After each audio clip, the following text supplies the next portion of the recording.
Rosey, and the title of the presentation is Better Business and Better Jobs, the Future for Indian Apparel Industry.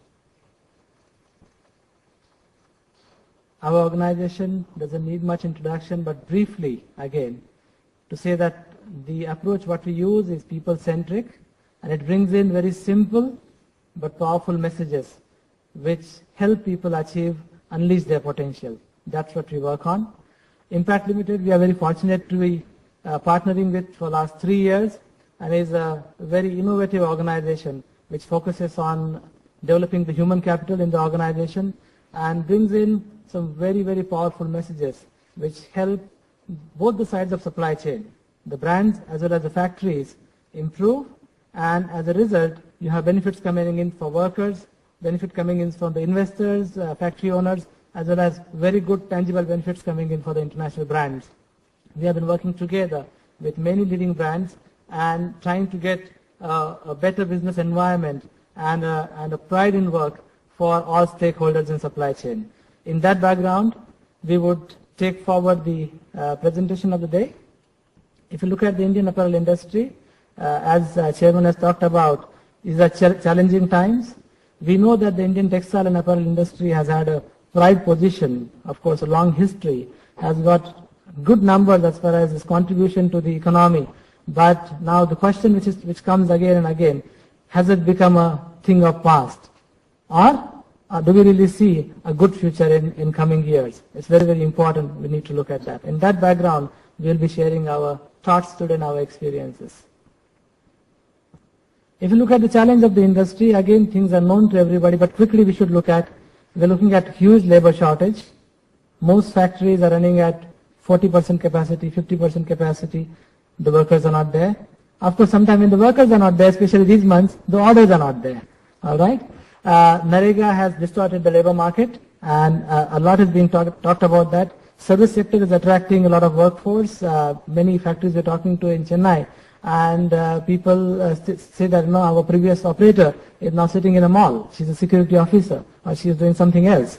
And there are lots of opportunities available for people. So what we have is labor shortage. You have tremendous amount of labor migration. So you have retention challenges. People are moving from one factory to other. Many times still we hear that for such a small amount, people are moving from one place to other. Management challenges are also there. In that background, I'll request Rosey to take things further. Yes. Good morning, everybody. Can you hear me? Just about. Yes, good.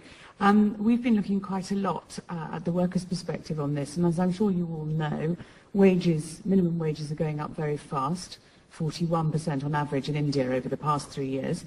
If we look at take-home wages, so this is the amount of wages in workers' pockets, they are also going up extremely fast. In our data, and we look at a number of industries across India, at the production site level, so this is line workers, we've seen a 73% increase in take-home wages since 2008, which is great for workers. It's much, much, much more difficult for employers, of course.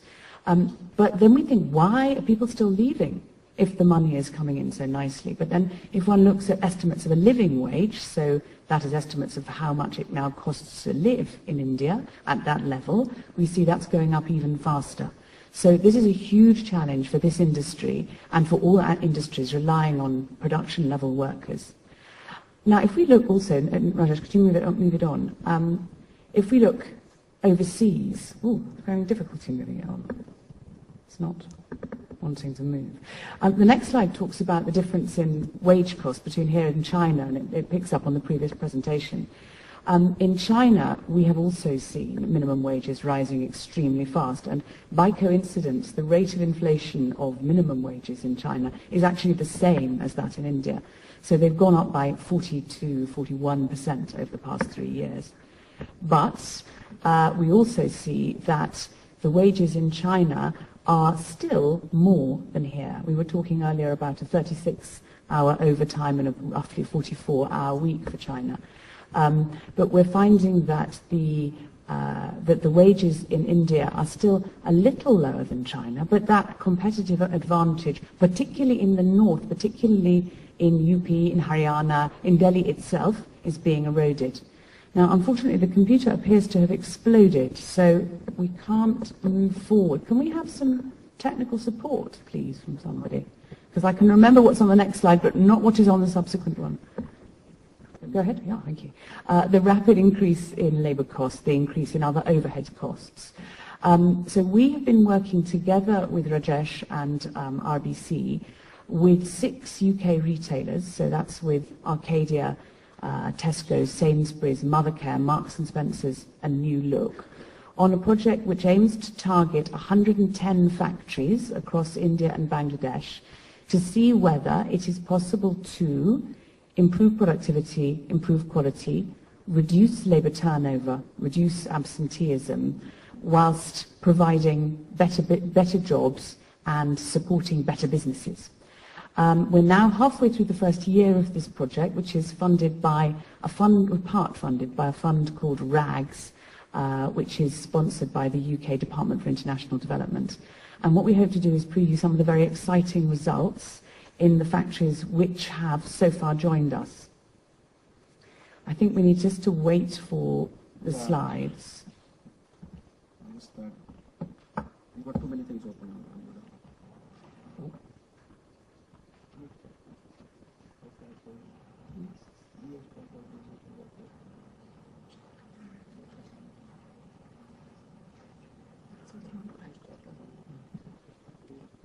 Can I just start?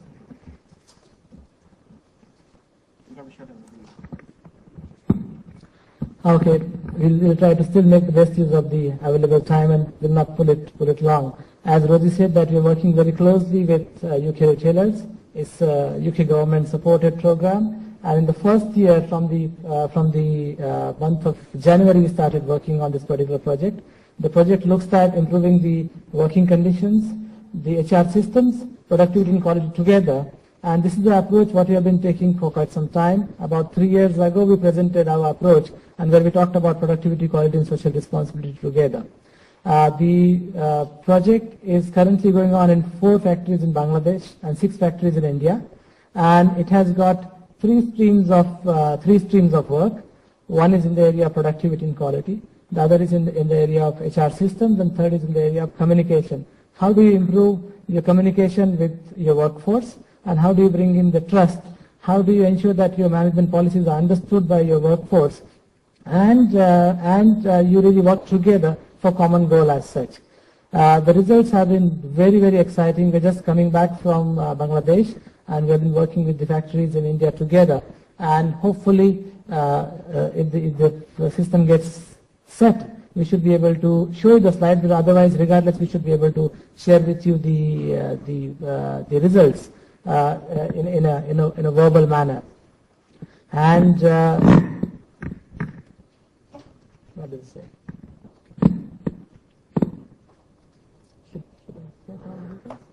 Okay, so I'll share some of the results on the production and productivity and quality side, and Rosey will share the results on the HR and communication side.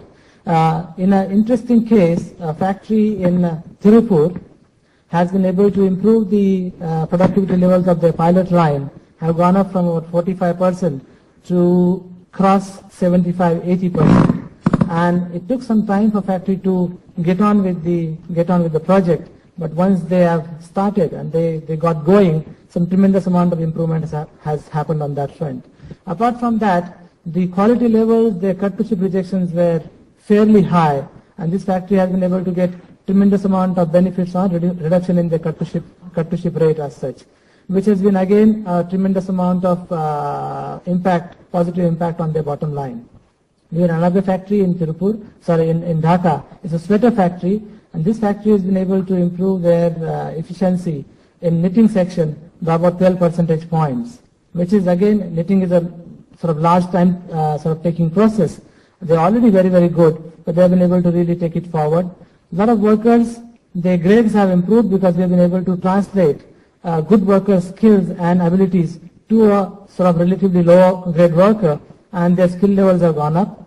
What has also resulted into is the take-home pay of workers has gone up. So as the productivity is going up, workers' pay have gone up by about 12 to 15 to 20%, and workers are able to see the benefits coming to them. So there are tangible benefits coming to workers in terms of improving their daily wages. There are tangible benefits coming to workers because their grades are going up from C to B and B to A, and there are tangible benefits coming to the factory.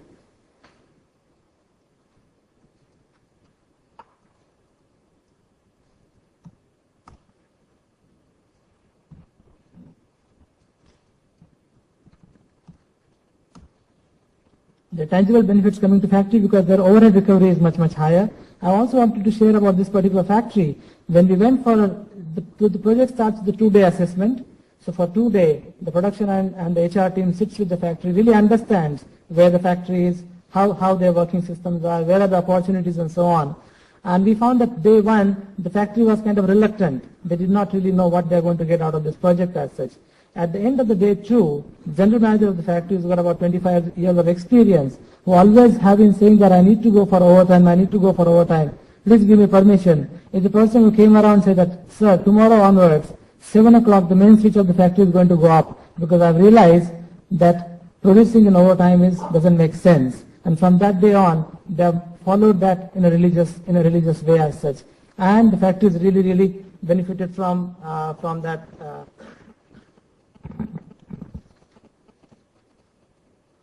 From that initiative, the same factory has seen tremendous amount of improvement in the area of quality. And last week only, Mother Care has approved them as the first Bangladeshi factory to go for self-inspection. So the benefits are real. What they have also started is a self-inspection program where slowly a part of the workers are being certified as a self-inspection worker. That means these workers are not subjected to any inspection by anybody. And they have a green star, they have a special recognition program, and month by month, the part of the factory is being put on the self-inspection mode as such, which has really been again tremendous. So these are two quick glimpses of a productivity and quality benefit in India, a productivity quality benefit in Bangladesh. And while we're still struggling with the computer, maybe Rosey will share some ideas about the HR side, mainly on the absenteeism and labor turnover. Yes, as I was saying earlier, attrition and absenteeism are major problems across the industry. And we are seeing average rates of worker turnover of north of 10% in many of the factories we work with, which means that you cannot be sure who is going to be there on the lines tomorrow. So for every day, a supervisor's main task is to try and understand who will sit where and who will do what. We talk to lots of HR managers who say things like, I hate my job. I spend my whole time hiring people, and it's like filling a bucket with a hole in the bottom. The more you hire, and then they go, and then you have to hire again. I can see some nods around the room here. What we've been doing is working with factories on things like induction programs. So that means hiring people and then giving them an induction about what the job is like, what the benefits are, how they can be incentivized to attend on time, how they can be incentivized to work correctly. We've been increasing attendance bonuses and also making sure that workers understand what they have to do to avail of that attendance bonus. We've also been providing productivity bonuses, so when targets are reached and workers understand what they have to do to reach those targets, also they receive bonuses. And the results have been really quite spectacular. We've seen absenteeism figures dropping like a stone, and also attrition figures dropping as well. And if one thinks of the cost of hiring and the cost of training, then this becomes an exciting prospect. But all of this, I think maybe the best measure to look at is the total improvement in the cut-to-ship ratio. And Rajesh, perhaps you might like to finish us off with some rousing slides about that. Should we go on to the... Oh, yeah. Okay. Can we actually have the slides on the screen now? Excellent. Good. So just picking up from where I left off, it's interesting when you look at the way that workers and supervisors talk once they have been through this project. And this is a gentleman who's actually been promoted to being an in-charge in a knitting factory. And he feels really great. And what I think is very nice is this has really helped him socially. As you can see from this quote, his wife has been boasting to all the family, and so this has enormously increased his social cachet in the circles in which he moves. So if we look at the figures on turnover, we can see here that worker turnover, and this is within the first 6 months of the project, has decreased by 27%. So is now down below 10% across all the factories we're working with. And absenteeism is down by 20%. And again, that enormously improves the possibility that a supervisor has of doing his proper job. Rajesh, perhaps you just want to move now. I think we're probably a bit short of time. Yeah.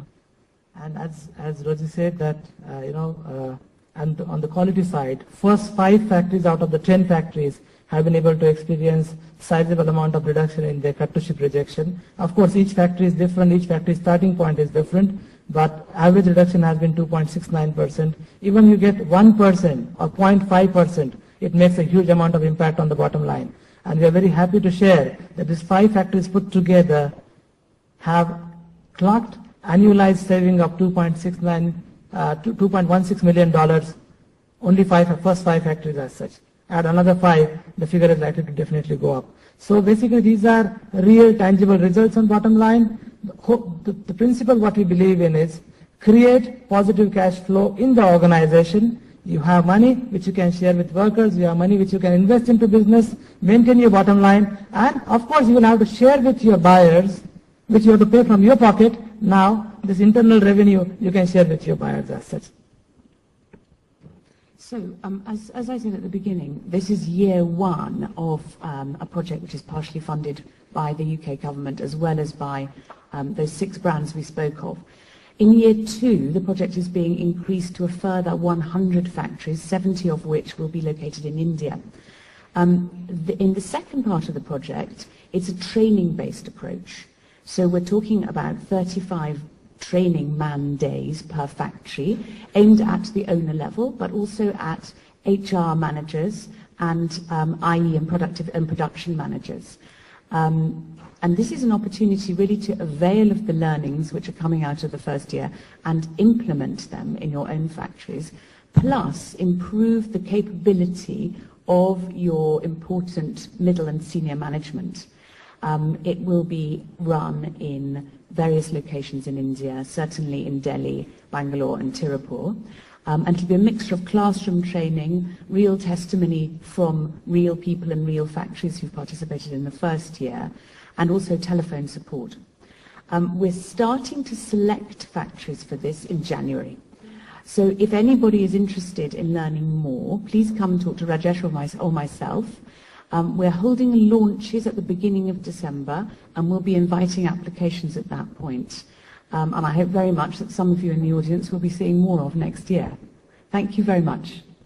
Thanks a lot, and thank you for bearing with us with all the commotion of the laptops, and we'll be happy to answer your questions. Thank you, sir.